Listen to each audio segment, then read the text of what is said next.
Good morning, everybody. I think a good amount of everybody that's signed up is here in attendance.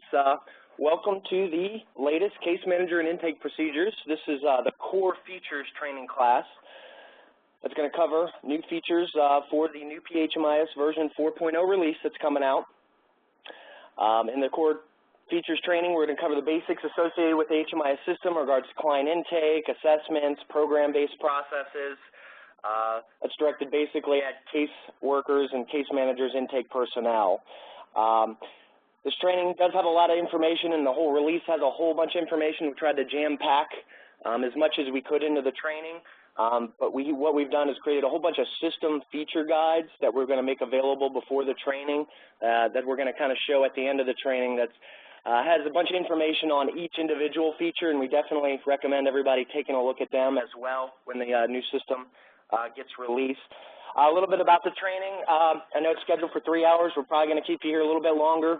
Try not to keep you here longer than 3.5 hours. We're going to have 3 breaks depending on how we are, where we're going along in the training. They'll be anywhere from 5 to 10 minutes so everybody can stretch their legs, rest their voice, that sort of thing. During the training, hopefully everybody's fairly familiar with WebEx, the toolbar and everything like that. You can go ahead and raise your hand if you want to go ahead and ask a question. During those breaks, we'll go ahead and have a little Q&A session. If during the training you want to go ahead and type in, ask us a question, we've got some people here that are, Dan and Steve here, ready to answer those questions. It's basically a little box utility. It's got a question mark on it. Go ahead and type it in. Please do, when you do send a question, to at least send it to the host or host and presenter so that everybody gets that question. Let's go ahead and get started. Here's a quick sample of all the features that have been included in the new system release. It includes a new client intake and assessment style data collection. We have enacted true global data sharing policies with flexible data element sharing settings. Along with that global data sharing, there's features that include client imports, data element downloads, global data sheets. We've updated the program side of the system to be process-based for enrollments, exits, interim assessments. We've got built-in duplicate client checking features that can automatically merge or flag clients as duplicates. And basically all the new features that we have in the system, whether it's program-based inventory, referrals, waitlist, are all programmed to allow for household-based processes, and there's a lot more. Training classes this week being provided this week, as well as we have classes scheduled for the end of next week, Thursday and Friday, that are core and supplemental feature classes. They are cumulative. We are holding another supplemental training class this afternoon, which will be like bed inventory, referral, waitlist type things. The agency manager classes are scheduled for tomorrow morning and Thursday morning. Please visit our website, www.newpa.com/PHMIS for additional training information. Register for those classes. The HMI system release is scheduled for December 12th, 2012. Should be updated and online that afternoon, and pretty much all the features that you're going to see here today will be included during that release.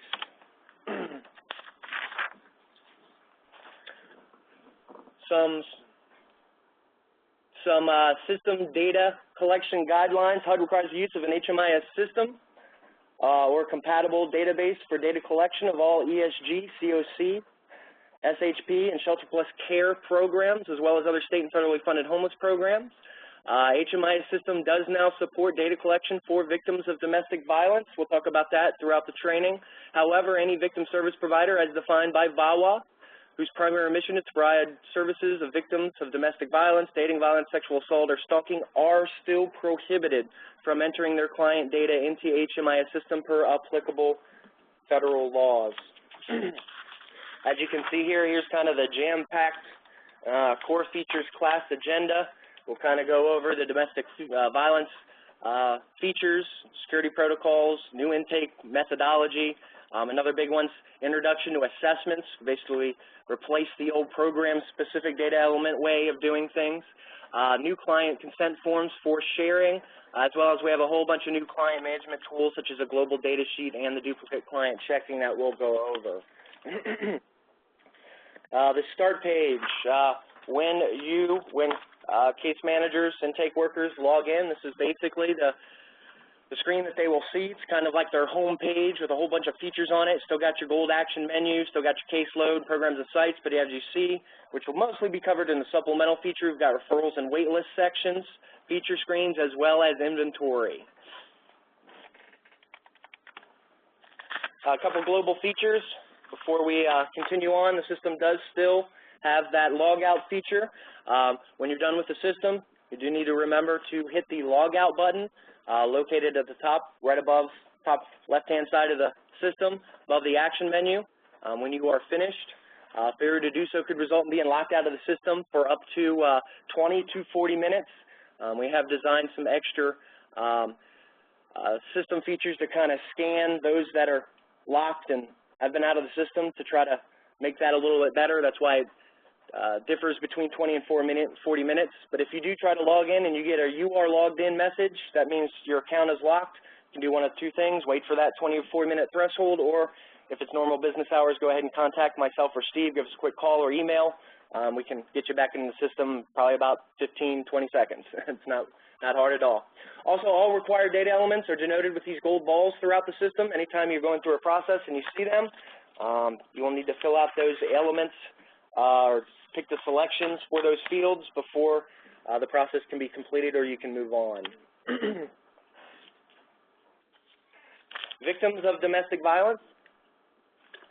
The HMIS system has been updated to support the data collection for victims of domestic violence served at non-VAWA or non-victim service provider places, shelters.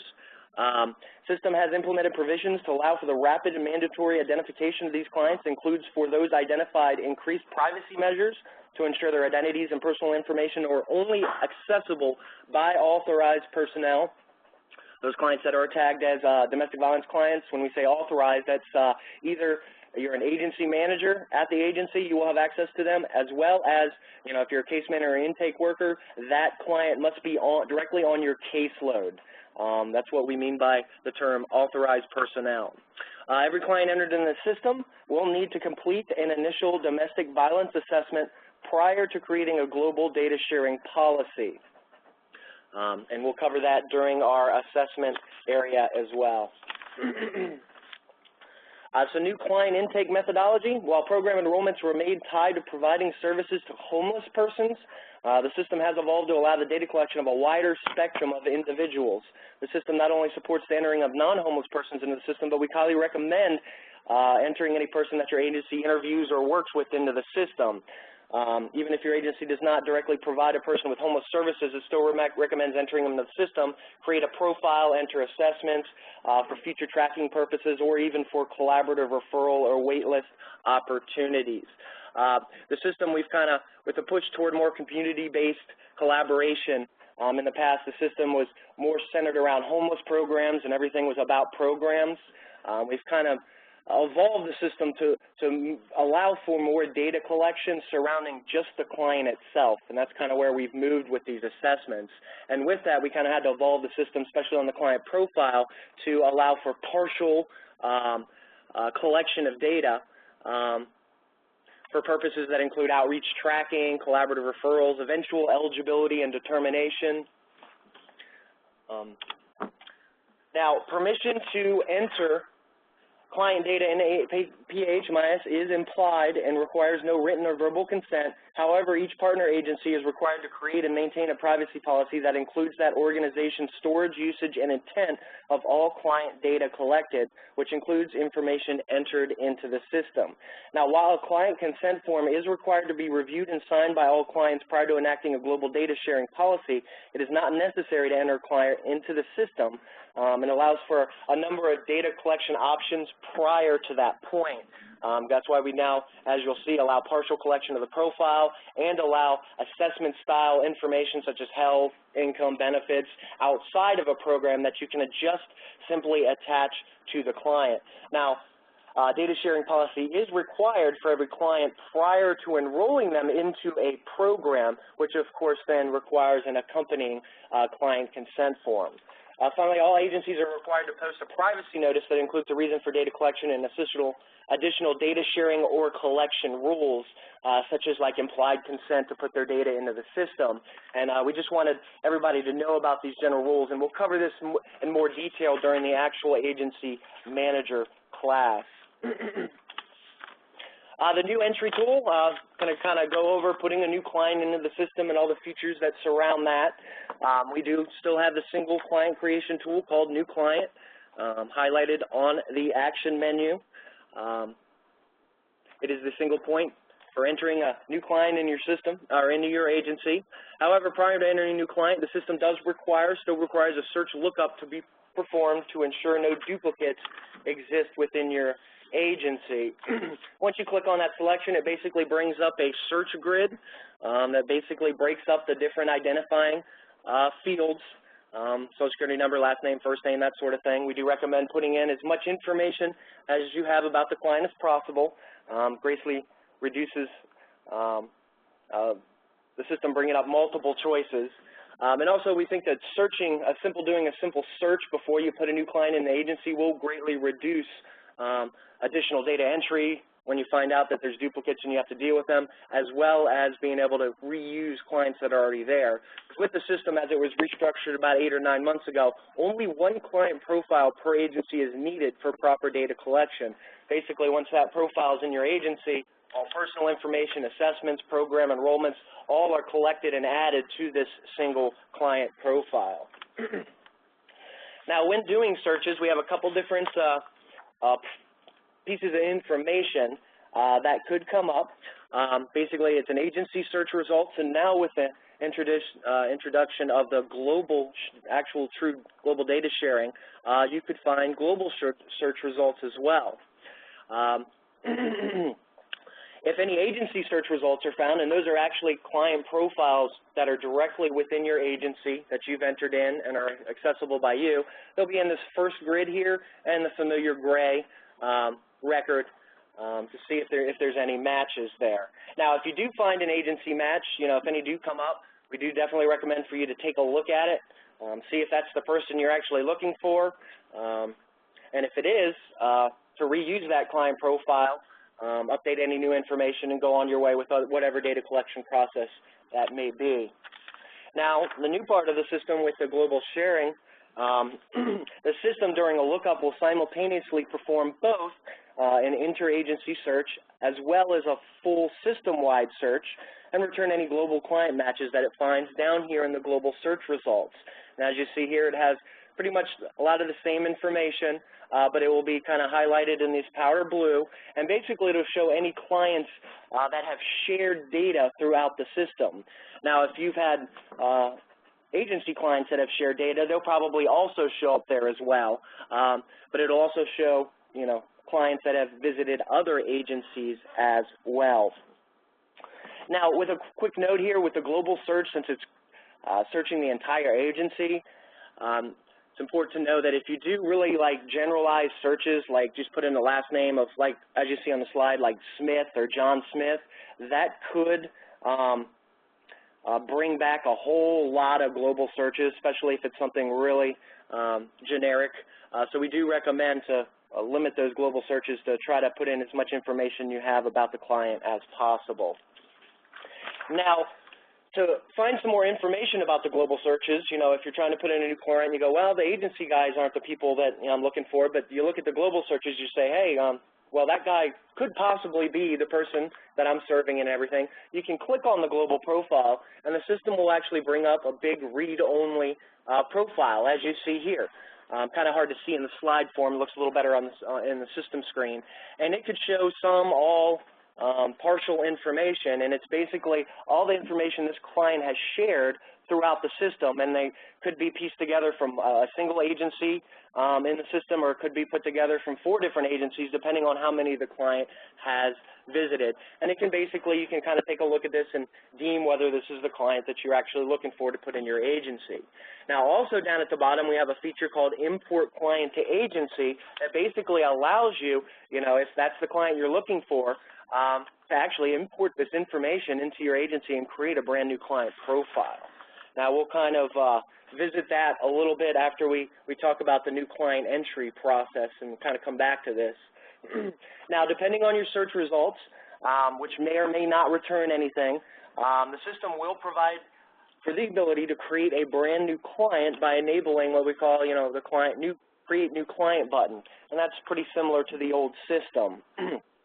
Now, when you are performing a client lookup and search, it is recommended to always kind of go by a system. Always try to look for agency profiles first. If there aren't any found, then you want to go to the global ones second. They're kind of meant as a supplement to your agency level information.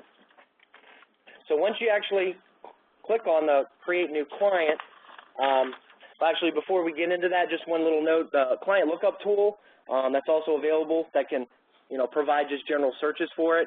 Basically that and the new client tool basically provide the same information. You can use either one. Both of them will provide lookups as well as provide the new client, create new client button, so they're very interchangeable, which one that you want to use. All right, since the system now allows for entry of all clients, not just homeless clients, as well as partial client intake, the overall requirements for creating a client, as we said before, have been greatly reduced. During client creation process, there are only 2 required data elements for creating a client profile. Basically, all you need is the client's name and the agency, the client's agency, basically what agency they're going to go into. And that's all that's needed to create an initial client. Now, while all the universal profile data elements, the main information about them like gender, social security number, date of birth, are required to be collected prior to program enrollment, the system allows for the entry of the partial client data until full assessments or as you collect data or, until you know what you're going to do with them, whether it's a referral or actually a program enrollment. Once you actually click the Create New Client button, the system basically will load a template, kind of a blank template of our client profile that basically brings in a whole bunch of, it's got a bunch of personalized information about the client, and it's broken up into 4 basic areas: client information, physical characteristics, contact information, and then also called additional client information. And couple things we've done about this is the requirements, only needing to select an agency and putting in a name. Now, of course, we always recommend, if you have more information, to definitely put it in. It helps with duplicate client checking. We've kind of regrouped this top section up here a little bit to kind of put the most important data collection elements kind of at the forefront. Because as you see here, it's basically got name, date of birth, social security number. Those are the first 3 things it kind of collects right off the bat. Now what we're going to do is kind of quickly take you through each of these 4 sections. Not going to spend a whole lot of time on it.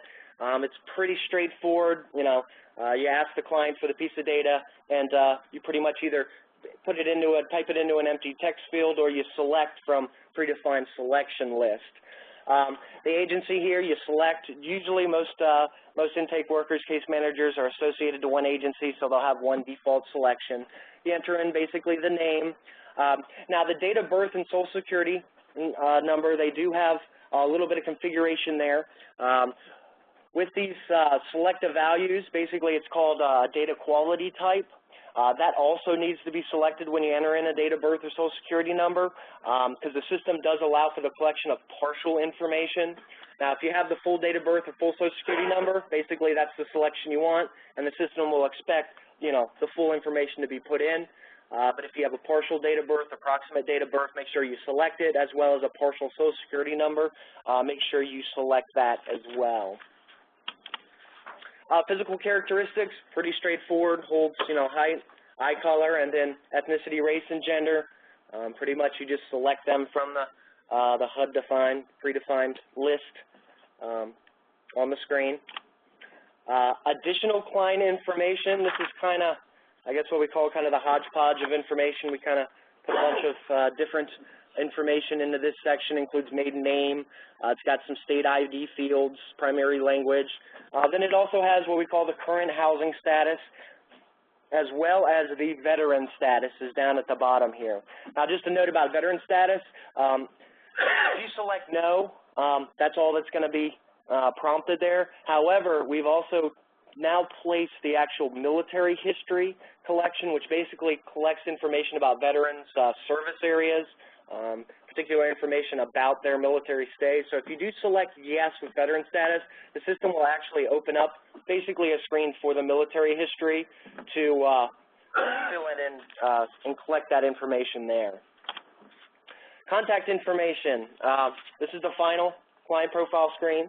It's not required to be entered, but with the advent of global data sharing and the shift of the system becoming more of a client management system, we do require capturing as much information about the client as possible.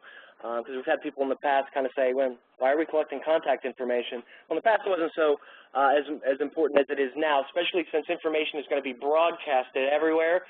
So, you know, always providing as much information as possible, especially, like I said before, with the case management, if you have the address or phone number or email address of clients so you can, you know, talk to them for additional contacts or assessments and everything. It's basically broken up into 3 different sections. You have the address section, which is made up of street, city, state, and zip, the phone numbers, and then the email that needs to be verified. Each 3 of these sections are independent of each other so that they can be collected as you receive the information. So if you just have a phone number, you can just put it in, save it. If you just have an email address, put it in. Kind of as you collect information, you should basically put it in the system into this area, into this section. The import, as we talked about earlier with the global import, that when selected begins actually the new client entry process and basically copies all client global data that they've shared throughout the system directly into the new client screen. So if you do notice a global profile that says, hey, that looks like the guy. He hasn't been at my agency, but he must have been somewhere, you know, at another agency in the system. This option can definitely reduce data entry. You don't have to refill in all the information, as well as it can help with accuracy. You know, if it's already been collected and verified somewhere else, it's a pretty good starting point for creating the new client profile.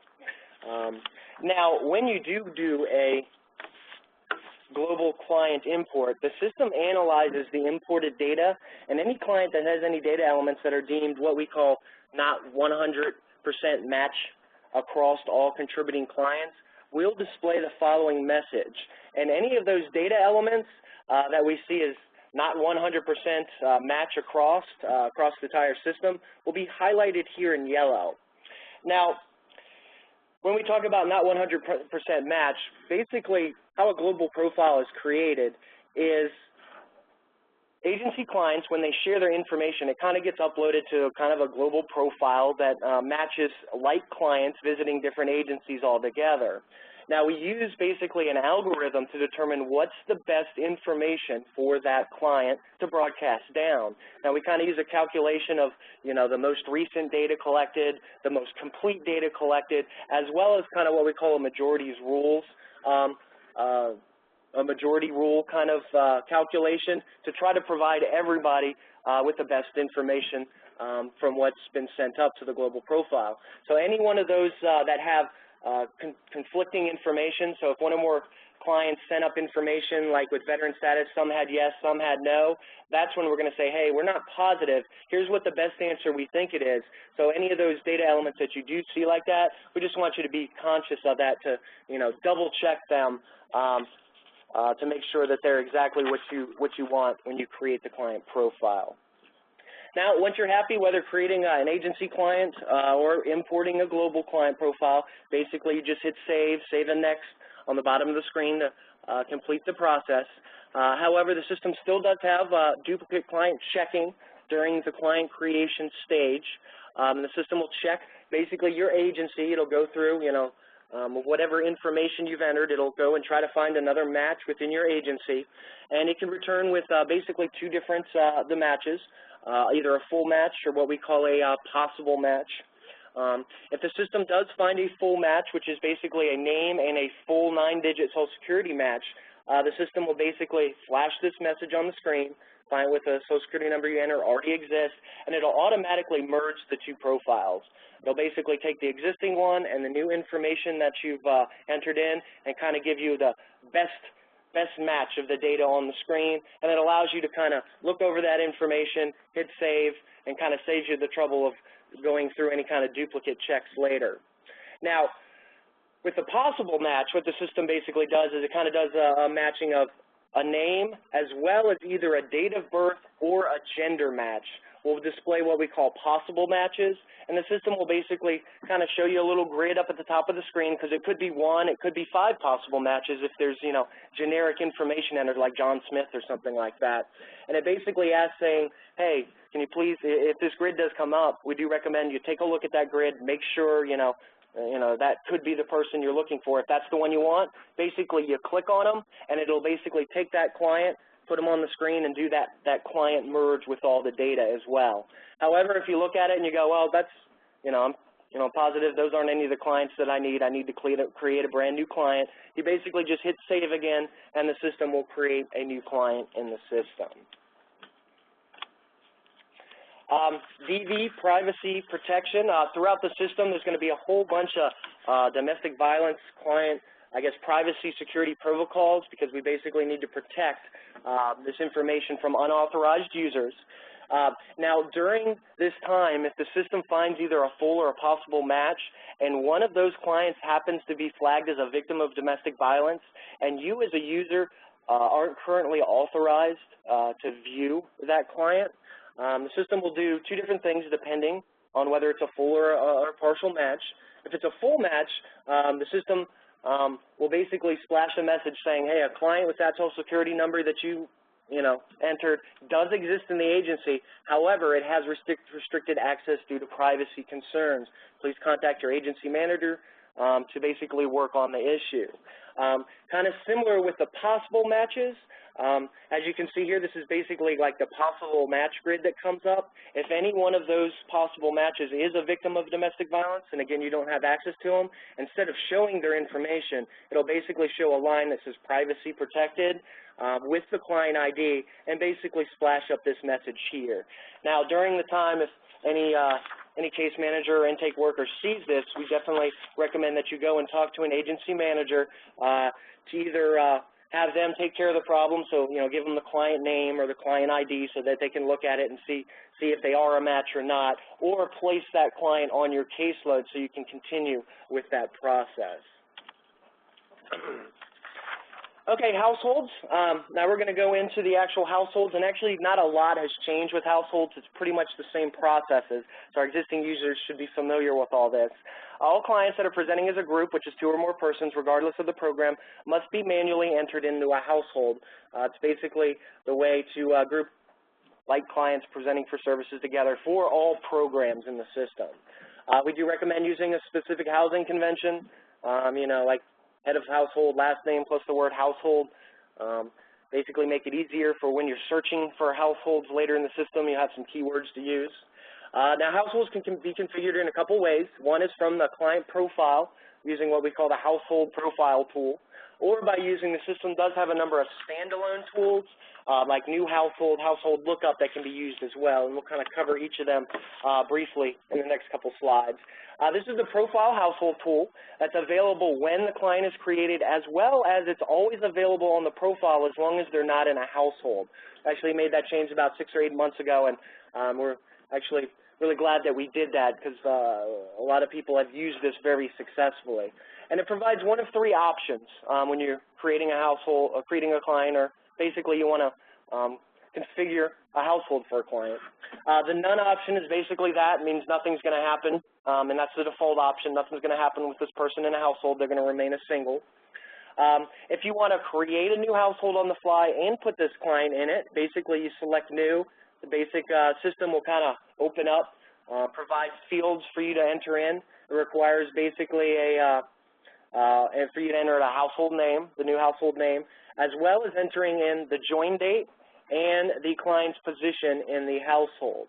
The second one is, if you know a household already exists and you just want to put that client in that household, you can select existing. And depending on what agency they're in, basically it'll dynamically build this household name list of all the households that currently exist. Basically, you select the one you want to add them to. Then again, you put in the join date, as well as you select the client's position in the household. Then basically when you hit save, bam, whatever configuration you added, the system will process. Now, using the standalone tools, we basically have a new household tool within the Bold Action menu. Basically, when you click on it, the first thing it'll do is it'll bring you here to a little household creation section where basically you select the agency the households are going to be associated to. Now, just as a reminder that the clients that are going to be put in this household need to be assigned to the same agency that the actual household is. And then you basically enter in the name of the household, whatever you want to name it, and then you hit save, and it's kind of a two-step process. Then that'll actually save the household, and then basically the system will open it up where you have the ability to add specifically previously created clients to this household. Now, I know we actually recommend using the client tool on the client profile. It's a lot easier, and you kind of do it one at a time, and we know a lot of people have switched to using that method. But this one is available as well, and you can kind of do mass client additions to the household. Basically how you do that is you've got this client little search for record area. You click on the magnifying glass, you type in the name of the client, the system will search and bring up the client results. You click on the client you want, it'll bring it down into this area. Then again, you basically select the position as well as the join date, and basically click the add button, and bam, the client's automatically added to the household. You basically can repeat this process for as many clients that, as many times for as many clients that need to be added to this household. A couple historic household features that we released back in, I believe, about August. Now, this basically provides for a way to historically track people that have been in a household but are no longer in that household. And we kind of had to come up with a scenario since households are kind of global and they kind of float around with the clients. We had some situations where, as an example, you had 4 people in a household that all went into a program stay. But then only 2 of those household members came back for a second program stay. We basically needed to provide a way for you guys, your agencies, to configure it so that the 4 people are in the household during the first stay, but then only show 2 people in the household for the second stay. And basically the way we've done that is we basically provided a way to report a household as what we call a leaver.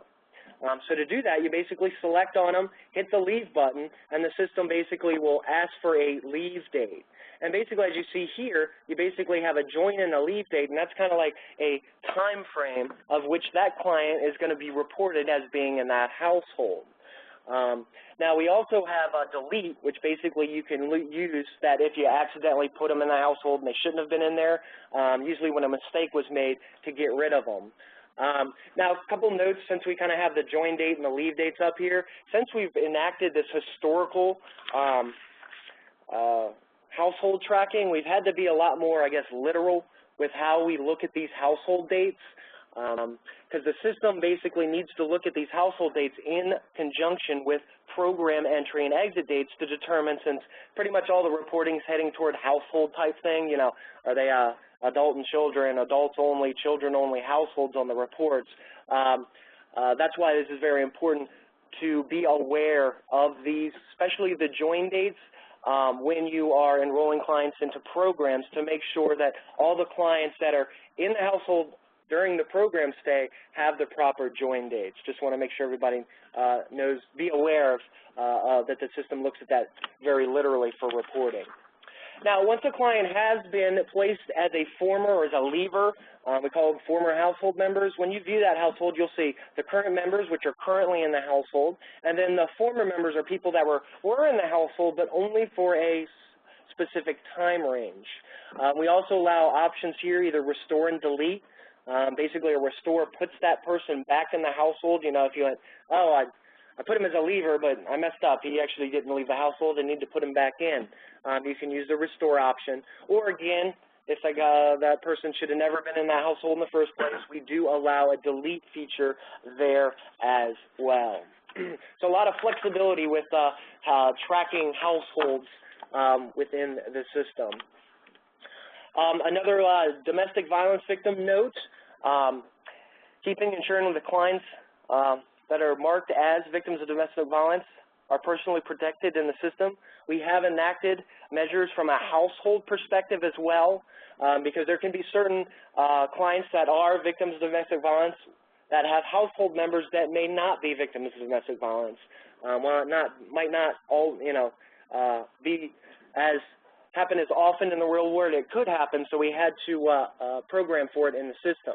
Anytime you come into any household grid, and there's a bunch of household grids through the system, whether on the client profile, whether actually doing a household lookup, seeing them there, when you're doing, since a lot of household processes throughout the system now, prompt for household selections.